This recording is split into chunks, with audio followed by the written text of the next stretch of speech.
Morning, everybody. It's another week, and we're still waiting to find out what's going on with Erik Ten Hag. Erik Ten Hag's returning to Carrington today, apparently. Week off, holiday done, coming back. Still don't really know what's going on. It definitely feels like a Monday for me. Tell you what, I'm on edge. Just a few things going on outside of football that is getting my blood boiling. So if I react a little bit this morning, I apologise. But it might happen. Anyway, yesterday all the stuff sort of kicked off around Thomas Tuchel.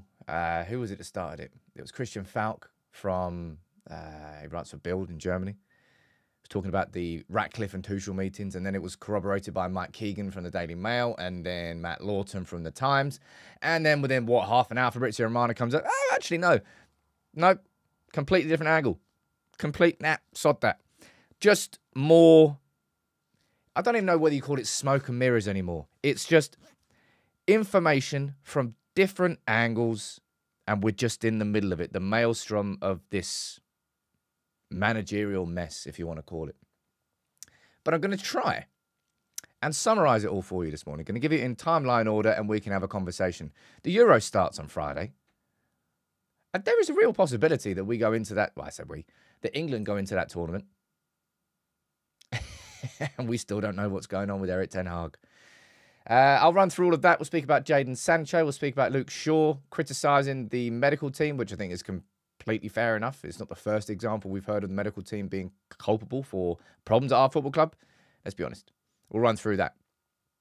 I'm going to start off with some really positive news, though. All right, because you've got to start off on a good note. Let me see who's here from the member gang, from the mod gang. How was your weekend? You have a good weekend?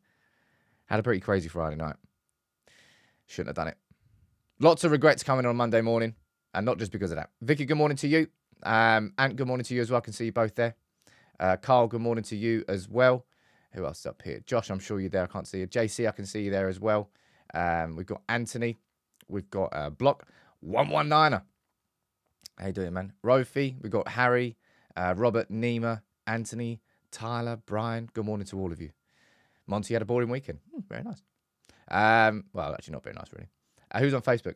Padre, good morning to you. Chris, David Hill, Paul Talbot, and Yusuf.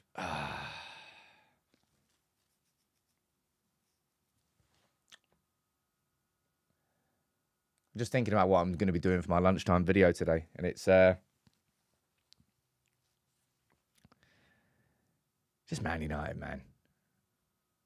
Man United. Seriously. Seriously. They'd make making a roast dinner look difficult, wouldn't they? They make it arduous to the point where you wouldn't enjoy it. That's just one thing I'm just so annoyed about.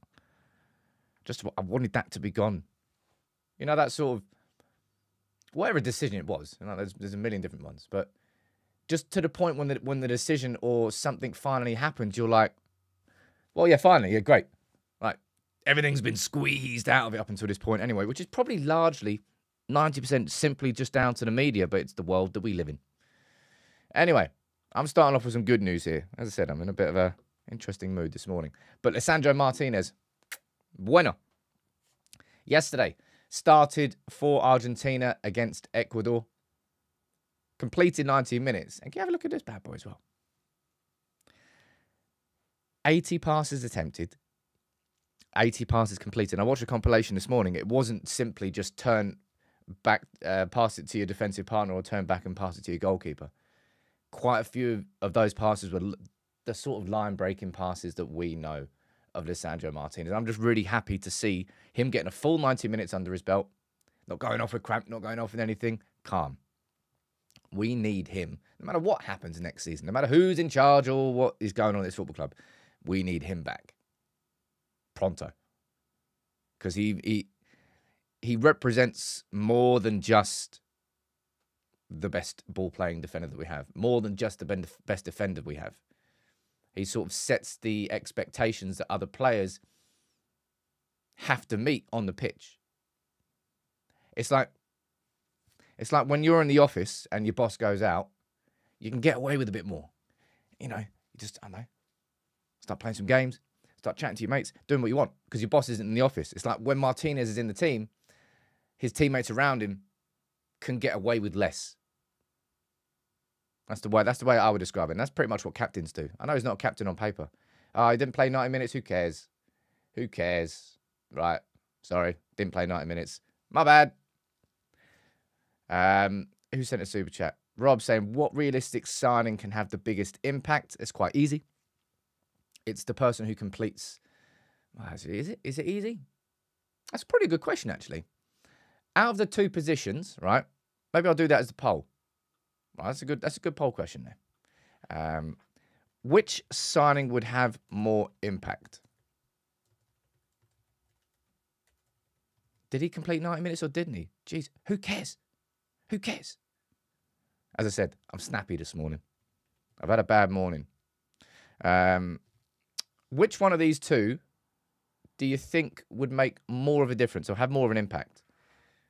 A right centre-back or the central midfielder who completes the trio? It's Mainu, it's Bruno, and it's +1.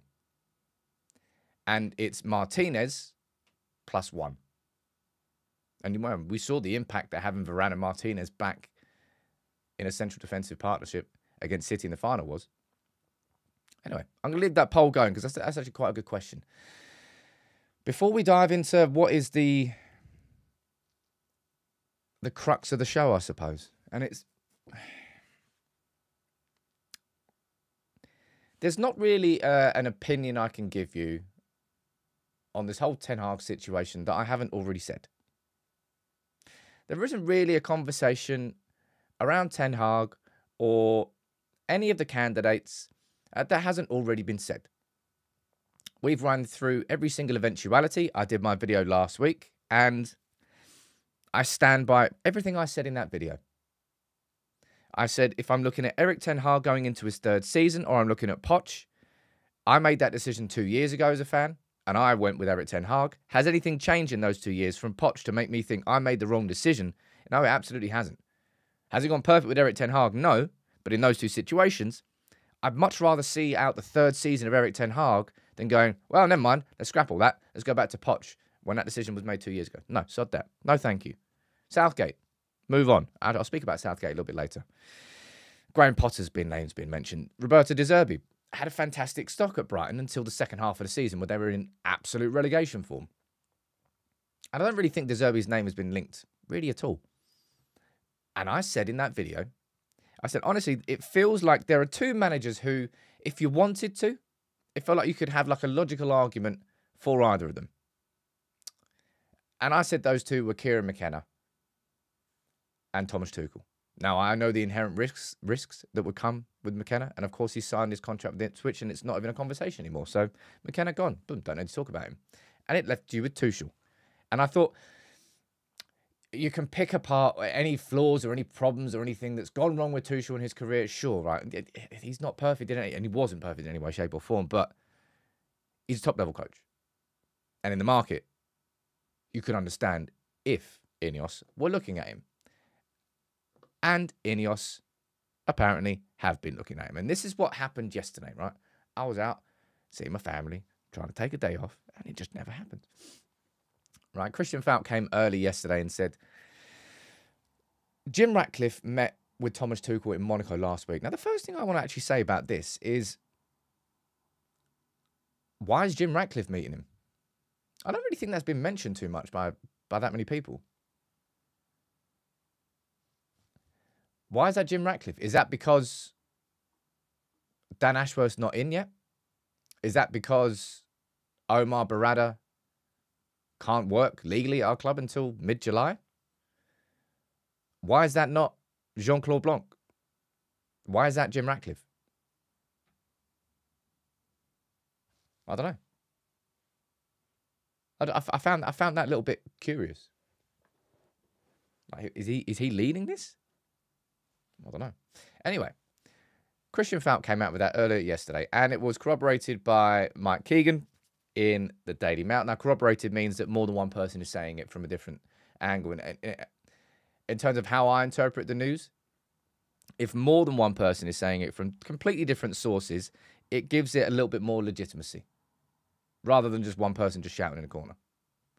And then following on from that, Matt Lawton from The Times, and this is what he had to say. He said, Manchester United hope to resolve Erik Ten Hag's future this week. I'll believe it when I see it, but I mean, it has to be this week. Does it have to be this week? Does it have to be? I don't even know what to think anymore. I really, there's been so many people saying, oh, Sam, you don't even need an announcement. If Erik Ten Hag wants to stay, I'm like, well, yeah, you do. You need verbal confirmation for Erik Ten Hag's own position. And I think that's what my video is going to be on today. Like, I thought, and I still feel, INEOS meeting other managers made complete and total sense. Meeting their representatives, seeing whether they fit this game model, this elusive game model that we don't actually know. It made perfect sense. But it's been, what is it, 8 weeks now since Jason Wilcox came in. It's been just over 2 weeks since the FA Cup final. It does scream of indecision. At this point. It does really feel like there's quite a bit of indecision going on. Because if Erik Ten Hag was the person who they wanted to have going forward, that would have already been announced. And again, this is just my interpretation, kind of what it feels like. It looks like INEOS is sort of exhausting every option before they go, well, we may as well stick with Erik. That's what it's really starting to feel like. Which, from a sort of a trust perspective between Erik Ten Hag and INEOS going forward, that will undermine a little bit of it. Again, this is just an interpretation. It may well not be this case, right? But we're hearing all of this about face-to-face talks with Tuchel and Ratcliffe, and that he's a big, genuine option. And then, what was it? 40 minutes later, we get this. We get this from Fabrizio Romano. Tuchel is not planning to take the Manchester United job. He wants to take a break, not coaching any club this summer. Tuchel currently decided, by the way, you can hear the perspective here. Tuchel is not planning to take the United job. He wants to take a break. Tuchel currently decided not to continue in talks with United. Now, Fabrizio, and this is something to really understand about the world that we live in now, when it comes to football news. And this was always the case, but the accessibility of somebody like Fabrizio Romano now has massively changed how this happens. And it's massively changed how we as fans, we can now be more frustrated by all this news because it's so direct. Thomas Tuchel's agent has just picked up the phone and called Fabrizio Romano. Or vice versa.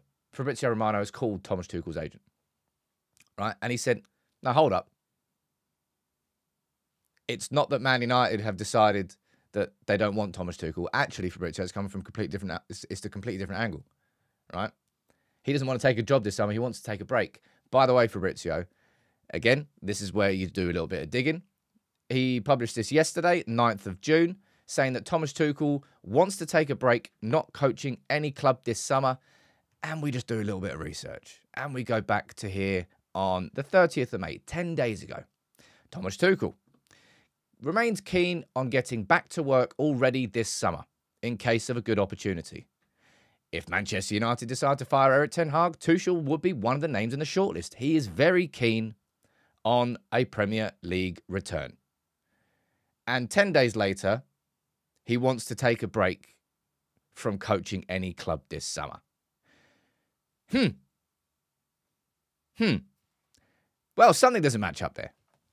And I've said this before. And I remember when I was out in Ghana, I spoke to Fabrizio, and I remember having that interview with him, and I felt it was such a big thing for me at the time. Fabrizio is sort of, I mean, he is the biggest influencer. You know how people say, like, some people try to call me an influencer. I'm not an influencer, man. I hate that word. I'm just here, I represent this community and how we look at the news. Fabrizio Romano is somebody who is used by agents, who is used by players, who is used sometimes by clubs to influence narratives. And that's exactly what's gone on here, right? And there really is only one person that I would say sits atop that tree now, and it's David Ornstein, just sitting there on his own. Because you'll notice that any time that we've had any conversations around all of this stuff, around the United managerial job, right? David Ornstein just kind of sat there, just kind of being quiet. Hasn't really got involved in it. He said something on Gareth Southgate, which I will speak through and I'll run through in a little bit. But following on from that, Jason Burt saying, oh, Thomas Tuchel has ruled himself out. But when it comes to, you know, how people love to use the phrase PR spin, Fabrizio Romano is the greatest tool, and I don't want to mean that. Fabrizio's done incredible work to reach this point, right? The graft that he's done is insane. But there's two comments there that are polar flip opposite. Polar flip makes no sense. On this Tuchel situation. And he's kind of being used by agents to drive how they want things to be seen in the press. And that's why we're getting all this. It's not even smoke and mirrors. It's shots just coming from different directions. And it's just the world that we live in. And you've got, as I said, you've got Jason Burt following up here saying Thomas Tuchel has ruled himself out of the United job. He made the decision to do it. And following on, going down here as well, he also says this. Talks have taken place either directly or with representatives of Poch, of De Zerbi, of Thomas Frank. Telegraph Sport has been told that the appointment of Poch is also unlikely, and it should be unlikely. We're just... I don't even know how to describe it anymore, man. It's just... I can't begrudge the world of how news happens, right? Because a lot, not a lot of how United People's TV, but that's a big reason why United People's TV exists, is because we bring it to you and we interpret it. And there's some guff that I'll leave to one side, some guff that doesn't really deserve attention. But it's becoming harder and harder to decipher where the guff is. That's what I would say, and I think that's where my frustration is coming. I think last summer, confidently, I would have put like quite a few journalists on just in a certain level. I think that's becoming smaller and smaller as it goes on. And by the way, this is what makes great journalists, all right? And this is why David Ornstein stands out on his own. Because journalists get fed information all the time. But if journalists operated how a lot of people operate on the internet, they see something and go, well, that's true. I'm not going to look anywhere else for it. That's the opposite of what journalists do. They go, right, I've taken this information. I'm now going to ask 3 or 4 other people that I think are linked to it to see if I can corroborate it. And if they can do that and they can go, well, this person's told me the info and I've got it from 2 or 3 different sources, I think this is probably true. That's what great journalists do. Right? And the other ones just kind of just publish every bit of snippet or information that they get. And unfortunately, I say unfortunately, Fabrizio gets information sooner than I think anybody else in the industry. His phone contact list must be crazy. And just the constant feed of information. But once you reach that stage, how do you decipher and how do you figure out what... I mean, you don't even have the ability to do that because you have to react in real time. It's just, I think he's fallen off due to sheer scale. I don't mean that in a horrible way. It's just, I think that's just a reality of what's happened. I don't know about that, man. I don't know about that. I'm going to read some of your comments out down here, right? Because this is all just... All we want is clarity on our manager. All we want is for our manager to have clarity. And some people saying, "Oh, Sam, but you don't need a statement if Erik Ten Hag's staying on." I'll say, I completely disagree with you. You absolutely need that clarity just quashing everything that's being reported everywhere, for any sort of whispers that may exist behind the scenes in the squad. Ten Hag deserves that clarity. And I think that's probably what my lunchtime video is on today, all right? I think, and remember this, people, okay? Your opinions can evolve, all right? When more information comes and more time passes, it allows your opinion to become a little bit more rounded, a little bit more evidence involved. And I think INEOS, I did a video last week just reminding people that, hold on, INEOS have done a lot of stuff so far. And to try and suggest that they are Glazers V2 is just, it's just a weird stretch. However, I think Ten Hag has been sort of not hung out to dry. I don't know the right way to describe it. But I feel like he's been done a disservice. And as it stands, it feels like INEOS honestly have gone, right, okay. So, Kieran McKenna, we'll contact him. Right, okay, well, he's gone Ipswich now. Never mind, right, okay. Move on from Kieran McKenna. We go, right, who else we got? Right, Thomas Tuchel. Okay, let's go and, well, Jim, you go and meet him in Monaco. Okay, right, I'll do that next week. Okay, right, who else is there? We've got Thomas Frank. Okay, you are. Dave, you go and give Thomas Frank a call, right? You do that too. It's like they've gone for a who's who of potentially available managers and just contacted all of them. And they don't all follow the same game model either, which again just kind of makes it slightly confusing. Because if you want to have a conversation about Gareth Southgate, which we'll do a little bit in a little tiny bit, or you want to have a conversation about Thomas Frank or De Zerbi or McKenna, I'm sure there was certain principles that go between them. Graham Potter wasn't really linked, if I'm being totally honest. He was more linked with the Ajax job than he was for the United job. And Zinedine Zidane was hot air. It was hot air. It was just weird. I'm going to read some of your comments out now. As I said, I feel like I'm ranting a bit today. I'm definitely in a ranty mood. I hate that word. I definitely am. Now you're saying, I'm feeling he's got reassurances on his job and he's keeping it in-house. And I really hope that's the case. I really, really do, dude. But I don't really know how those reassurances would have... It's like, Erik, man, your job's safe. Like, you're sweet, you're good. But we are going to speak to these four other managers, you know, just in case. Just in case. I mean, I don't know how you sell that and at the same time giving you reassurance. Because he may well have had it. I'm sure Erik has really enjoyed just pissing off somewhere, phone down, phone off. I'll come back in a week. It must have been an amazing break for him, and to do that after lifting the FA Cup would have been lovely. What are we saying down here? What was the nonsense about managers' game model? It's just another rinse and repeat of managers, as it's cheaper to keep players. Don't leave such crap comments like that, DP. You know that's not the case. What? So INEOS are just they're lying about the idea of a game model, just so that we don't have to sign players because it's cheaper to keep the players who are underperforming at our club. That's the sort of conspiracy theory you get on TalkSport. If you want that, you can go on there. You're not going to get that here. I'm hoping Erik is here next season, says Martin. We go Facebook, see what everyone's saying on Facebook. Sam, there is no evidence we spoke to other managers.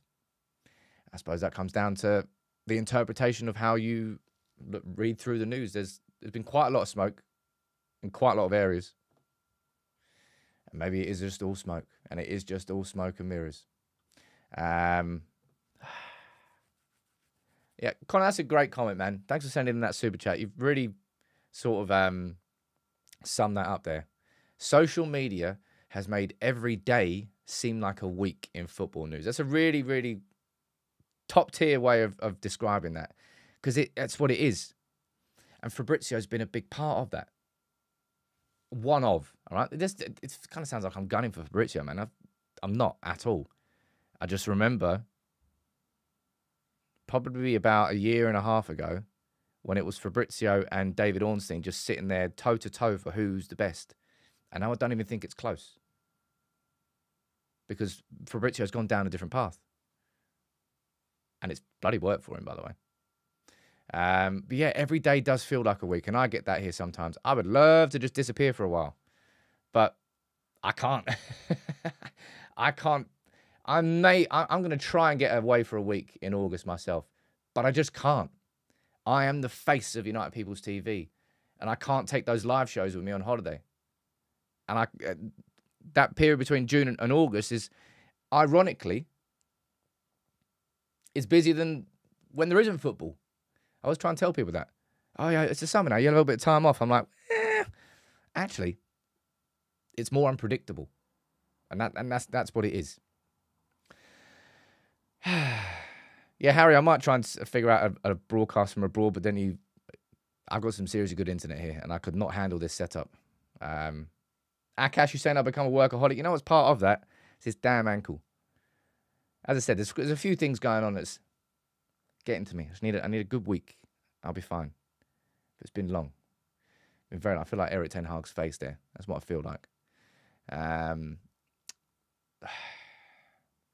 Look, man, we're supposed to be hearing. Like you know full well that I don't ever do shows where I say, "Oh, this is going to happen today." And on Friday, I did.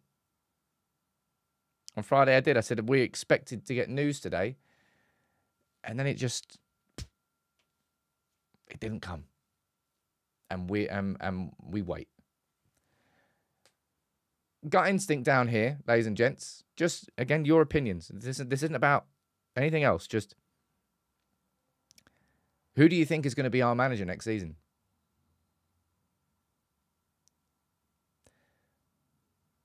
Because at this point here, if Thomas Tuchel has indeed been ruled out, I mean, he can spin it however they want. That Thomas Tuchel was the one that rejected United. All right, mate, you carry on. Anyway, if it's been decided that he's not going to be, then I don't want to see us going towards Poch.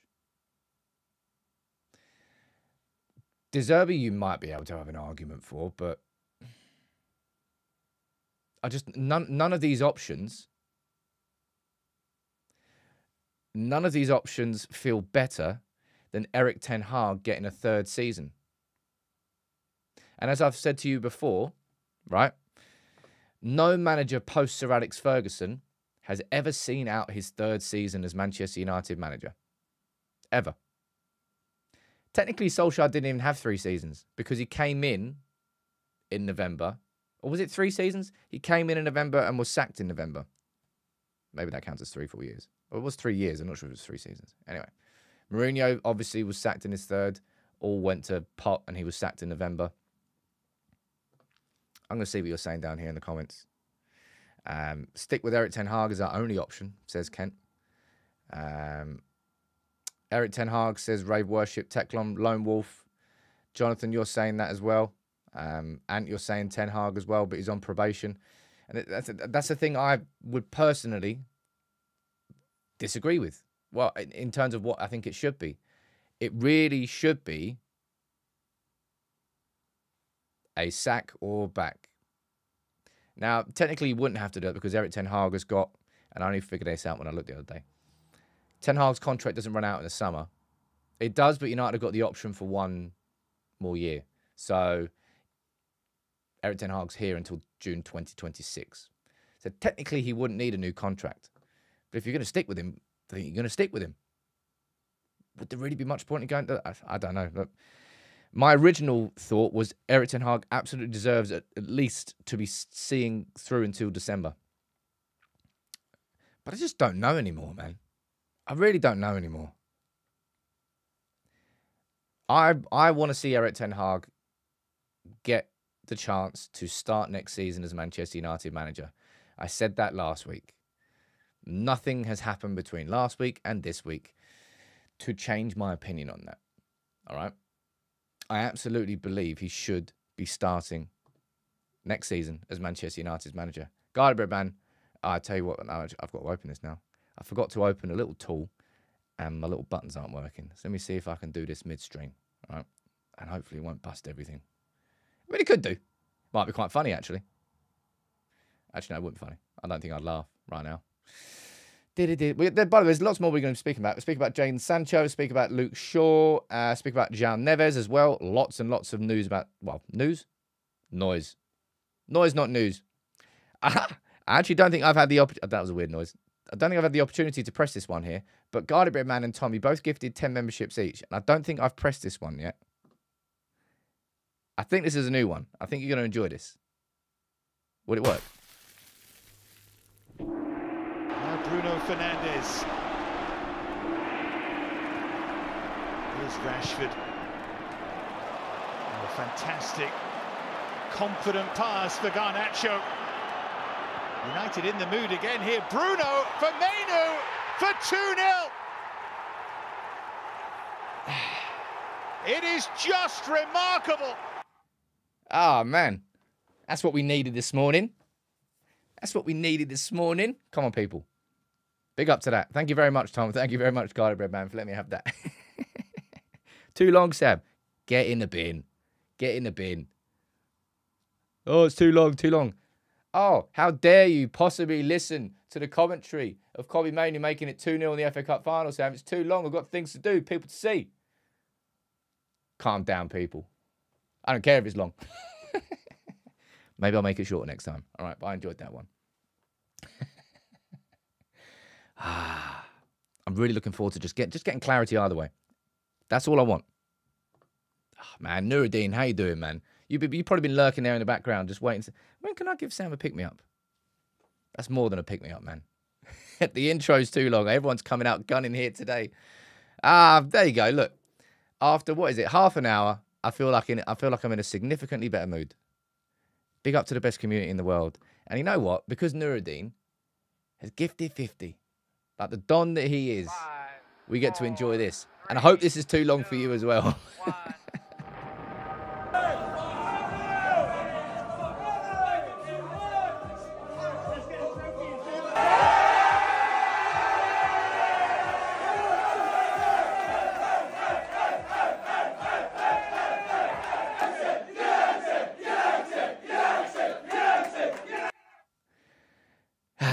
Yeah, it really is a great community, man.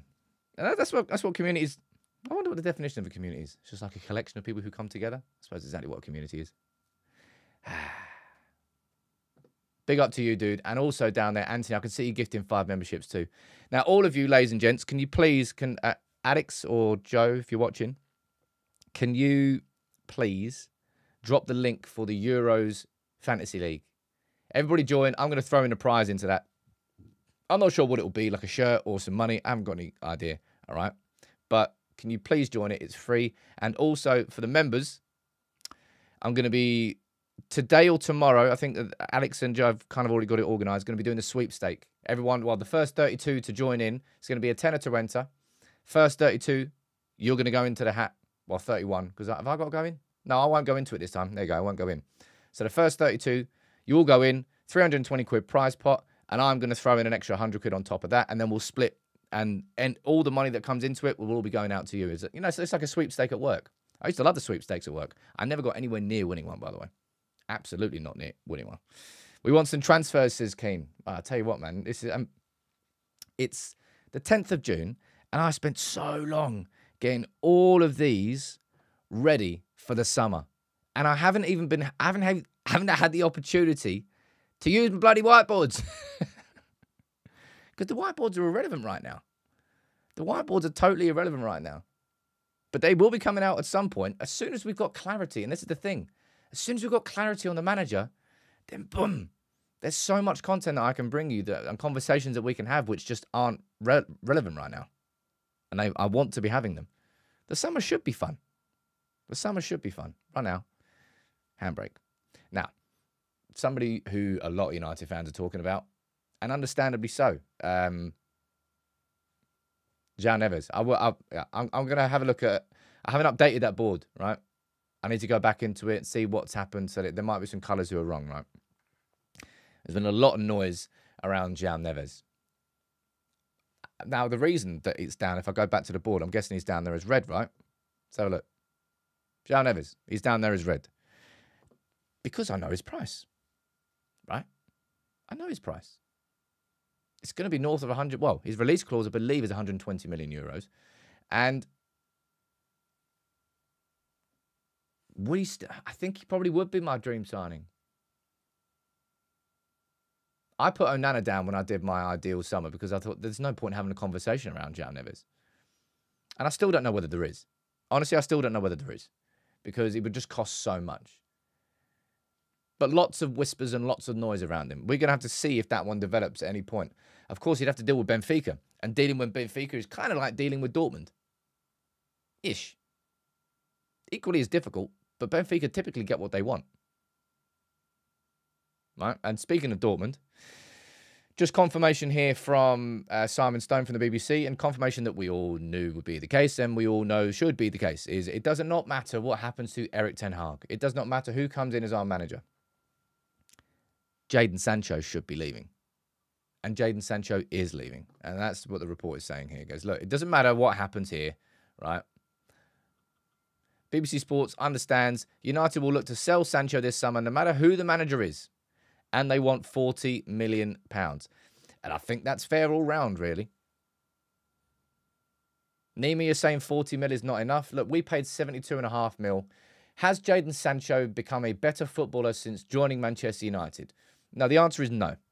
Are there more questions around Jadon Sancho than when Manchester United signed? Yes, there are.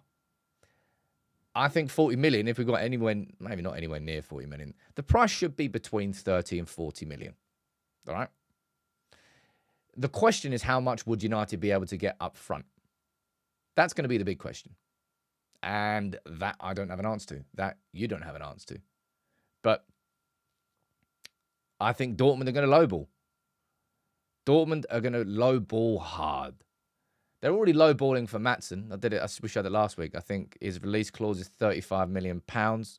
And they went in with a €25 million offer. And Chelsea are like, nah, his release clause is 35 mil, lads. Come back. They're going to come back, probably offering United. If I was to guess what the first offer from Dortmund is, because I think they'll come in with an offer, right? I genuinely do, but I think it's going to be a low ball. I think they're going to come in with like a 5 to 10 mil loan offer, cover his wages, and have an obligation to buy him for 20 mil at the end. It's going to be something like that.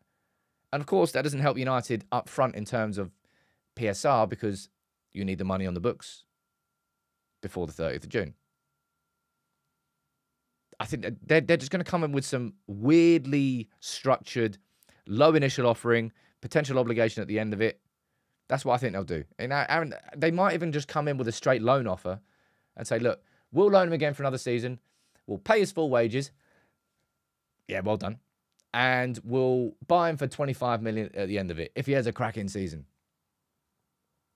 So, like lads, you're not going to have your cake and eat it in this environment, man. And what Dortmund have done here is inflated. Sancho played in the Champions League final. Didn't win the FA Cup though, did he? I'm guessing Sancho doesn't get a winner's medal from that. Does he? I mean, he wouldn't take it anyway. No, because the FA Cup starts in Jan. And he was gone by that point, wasn't he? But everyone was like, oh, yeah, joke's on United. Sancho's playing a Champions League final. We won the FA Cup. You won nothing. But joke's on us. Looking forward to him being gone. Looking forward to us being able to go, well, that was a mistake, but we can move on now. We can stop talking about him because he's had way too much airtime for sure. Let me see what you're saying about the price of him there before I move on. Not another loan, says Akash. I don't want another loan. Jonathan can come in what they want, but if United say 40 mil, no negotiation, that's the way. Well, the shoe is pretty much on the other foot, isn't it? It's like when we tried to sign him and the summer before we did, when they said 120 mil or nothing, and I think we went in with like 80 odd mil, and they said, no, we're staying. And then he stayed, and then we signed him for like 72 mil a year later. Kind of joke's on you then. Does Sancho take a pay cut? I mean, what's more important to it? Surely I mean, I have no idea, right? I suppose your lifestyle changes and your lifestyle increases, but how much money do you really need? You probably get used to a higher level of living the more you get, and therefore if you drop it down, you can't afford that, so your life has to change unless you... But money is surely not going to be his driver. Surely his own personal happiness is going to be what drives this decision. Not, I don't know, maybe money is important to it. I have no idea anymore. I have no idea anymore. But I do not want him at my football club. I do not want Mason Greenwood at my football club.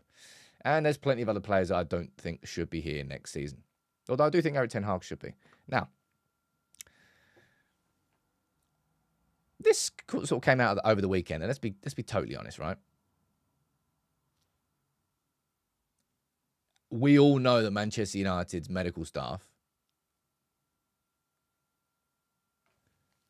deserve some serious scrutiny. You only have to look at what happened with our left back. I think our left backs this season, just gone. Definitely the most, I don't know how you describe it.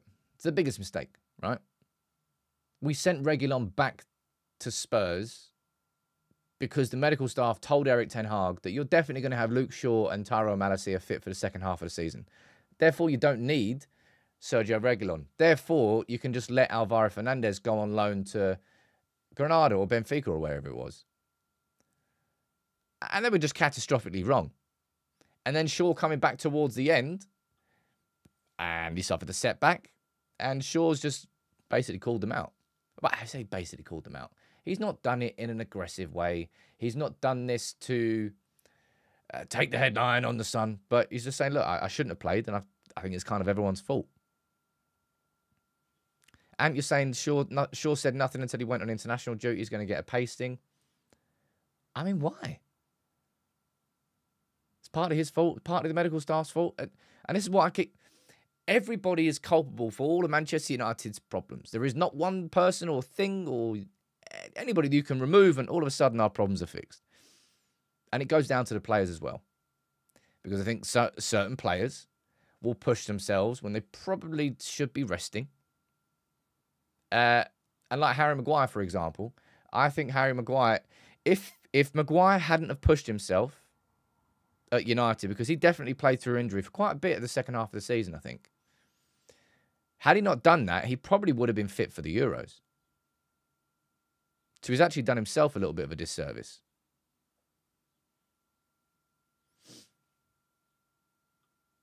I think this is completely fair enough. You can't ignore the elephant in the room of how bad Manchester United's medical staff are. It's crazy. Right, I'm going to go down to the poll here, by the way, because I haven't taken a look at it yet. But I said to you at the start of the show that if you could choose between what the most important, which signing do you think would have the most impact on our football next season? So a proper central midfielder or a right-sided centre-back to partner Lisandro Martinez. Let's see what you said. Is that the first time we've ever had just like a straight-up 50-50 poll? 1,600 votes. Big up to everyone, by the way. 1,600 votes. And just right down the middle. Black or red. 50% saying right-sided centre-back. 50% saying central midfielder. Which would have more impact?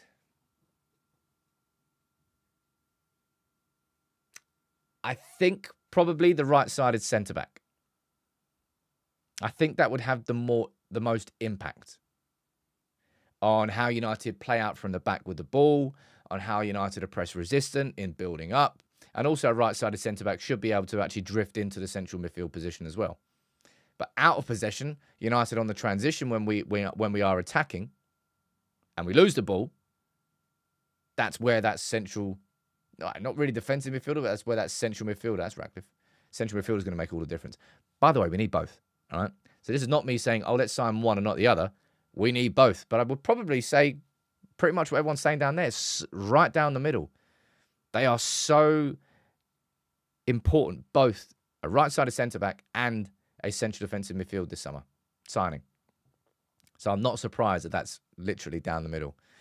For the last couple of minutes of the show, can we, I don't know, let's talk a little bit more about this. And look, as I said about David Ornstein, I'm going to mention Gareth Southgate now because still there's just so much noise around Gareth Southgate. And it's literally making me want to throw up. Honestly, if Gareth Southgate's the answer, I would love to know what the question is. All right. And David Ornstein, as I said, he's kind of stepped back from all of this madness. But this is what he said previously about Gareth Southgate. I think he said this in May. On it, everybody seems to have marked out the likes of Gareth Southgate, Graham Potter, Thomas Tuchel as being the top options. As far as I know, if they were to make a change now, those three wouldn't necessarily be at the top of the Manchester United wish list for various reasons. So that was him back in May saying Southgate's no chance. He also said that Tuchel wouldn't be a candidate, and well, Ratcliffe met with Tuchel. I'm gonna save my second half, my concise opinion for the lunchtime video today. But I've got a lot of sympathy for Erik Ten Hag, and I think even the United fans, and there's plenty of us, right? And I don't think you can say that they have no justification for it, for thinking it. But a lot of United fans felt that Erik Ten Hag should be leaving. I think even those fans would have been like, I mean, they're kind of doing him dirty now, aren't they? Halftime oranges. And again, if we talk about...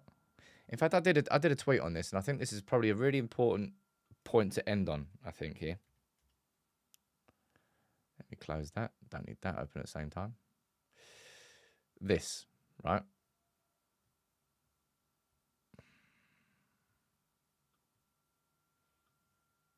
Oops.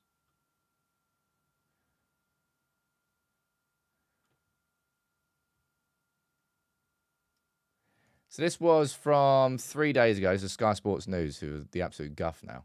Again, you want to talk about fall-offs? Boy, no fall-off bigger than Sky Sports News. Anyway, Manchester United's post-season review is understood to be in the final stages, and the decision on Erik Ten Hag's future could be announced in the next week. Oh, well done, lads. You've just given yourself a big old week where you might be right. And I said this at the time.